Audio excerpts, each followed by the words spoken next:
Hello, crafty friends. My name is Jessica and welcome back to my channel. Today we have color blend number 24 using the Simon Says Stamp Positively Saturated Ink Trios. Today we're going to be using Punch, Sangria, and Cabernet. Can't talk about ink blending without talking about my favorite paper. This is Simon Says Stamp 130 pound smooth white cardstock. It is my absolute favorite for ink blending. However, there are a lot of papers on the market that are great for ink blending. So I just encourage you to find what works best for you. And if it's giving you the results that you like, then stick with it. So we're going to go ahead and get started here with Punch, Sangria, and Cabernet. This is a really fun pinky red trio. Lots of fun brightness here in Punch. And then we're going to move it into Sangria, which tones it down. And then Cabernet with a very, very toned down red. Something I haven't talked about in a while is how I hold my brushes. I like to hold my brushes when I'm ink blending by the head of the brush. And there's a couple of reasons for this. I like to do it because I am heavy-handed, and I feel like this gives me a little bit more control. By gripping the head of the brush, I'm not putting all the pressure on the handle and unfortunately, potentially snapping the brush handle. I have done that before with a different set of brushes, but it gives me more control as well on how softly I can lay my ink down and where I'm putting the brush head. I think it gives me overall control, not just with pressure, but also with movement. So I do like to hold my brushes like that.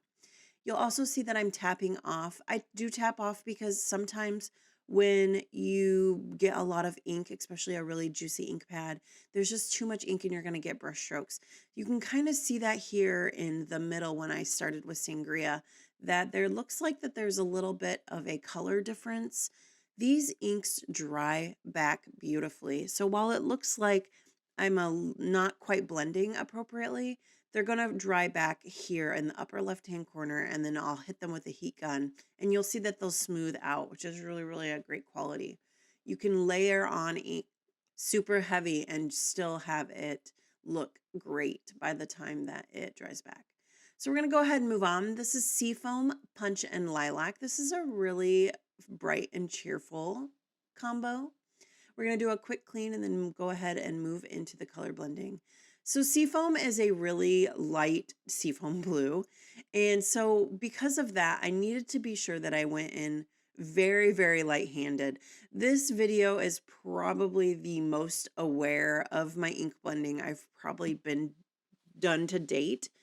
Because that punch is so bright, I wanted to make sure that I went in very light. So you're seeing here that I'm building up that color, and I don't build it up to fully saturation.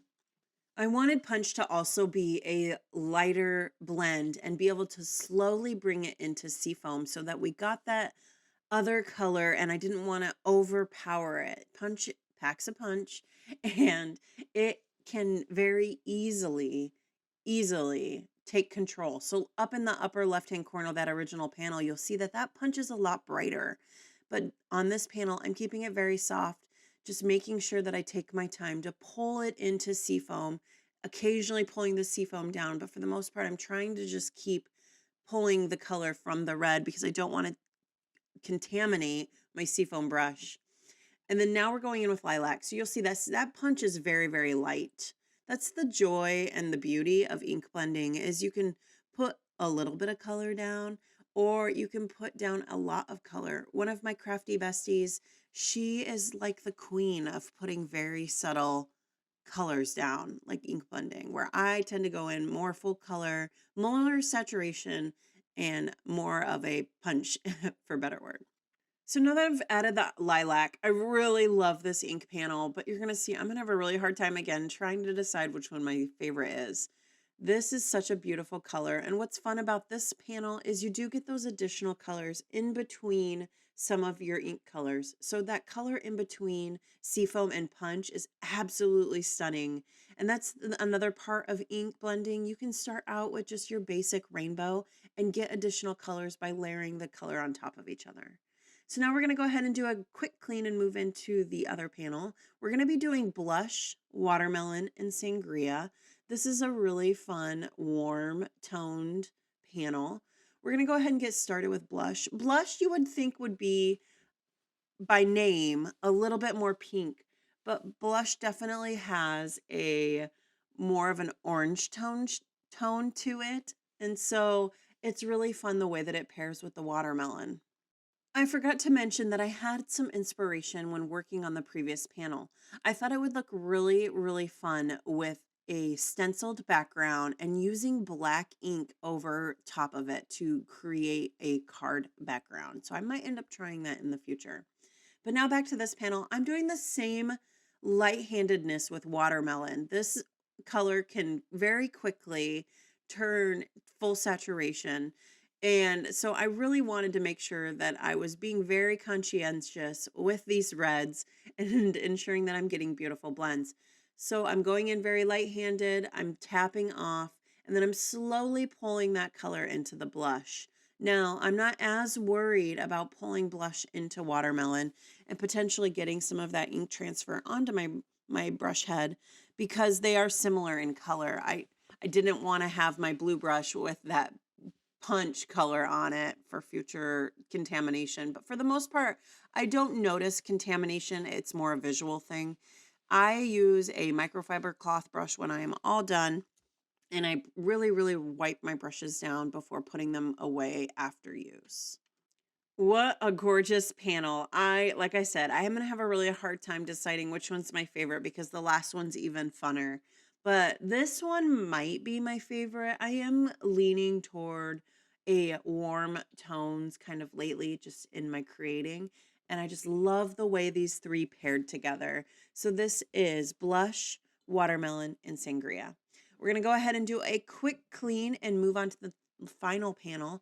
I do use a Waffle flower grip mat for all of my ink blending. I love the way that it holds my paper. Up next, we've got Mist, Celery, and Cabernet. You'll see that I'm crossing my fingers because I am going to use this as a challenge. I'm going to blend Cabernet into Celery. And my thought process for that is celery definitely leans towards the yellow side of green. And so I thought because it was so heavy, saturated with yellow, that maybe I could get Cabernet and celery to blend because of that. Red and yellow go beautifully together. They create orange. So we're going to see what color we end up creating here at the end. I really love the colors between celery and mist. That is just a really beautiful blend. I could see that being a full panel. Maybe adding on a darker green at the bottom and creating a mountain scene. I think I talked about that last time. Or maybe just adding some really beautiful greenery on top. So you're going to see we're going to get a beautiful blend in between these. We're going to get that additional color, which I really love with ink blending. Sometimes my panels are just sets of 3. Sometimes there's 4 colors and sometimes there's 5. It just really depends on the color choices. The previous panel, there's definitely only 3, but this one you're going to see we're going to get a little bit of a rainbow, and it's very, very surprising. I've been doing these ink blend series now since the beginning of January, and I have quite the stash for card panels. So if you find that you are lacking your mojo or you need a little bit of inspiration, I highly encourage you just to sit down, create some backgrounds because that's going to get the creativity flowing. I will occasionally thumb through my ink panels because I've only used about 5 to 6 of them for cards, and so I have a ton. Here we are. This is Mist, Celery, Cabernet, a beautiful little rainbow trio. I am really loving the blend from Cabernet into Celery, and the little bit of hope that I had ended up working out. So when I went ahead and dried these panels off camera, usually I don't do that. I like to let them air dry, but for the sake of video, I did go ahead and take the heat to them. And look at how beautiful that original panel dried back. So this is Punch, Sangria, and Cabernet. It looked very, very saturated and splotchy, but now it is beautifully dried back. Same with this one. This is Seafoam, Punch, and Lilac. A really beautiful blend. Love the way those two paired together, that Punch and Seafoam. Then we have Blush, Watermelon, and Sangria. Probably my favorite panel just because I love this combo and the warmth. And then to wrap it up, we have Mist, Celery, and Cabernet. I have all of the supplies linked below. Be sure to expand the description box. Please know they are affiliate links, and what that means that if you shop with me, I do receive a small commission. Thanks for joining me. Take care.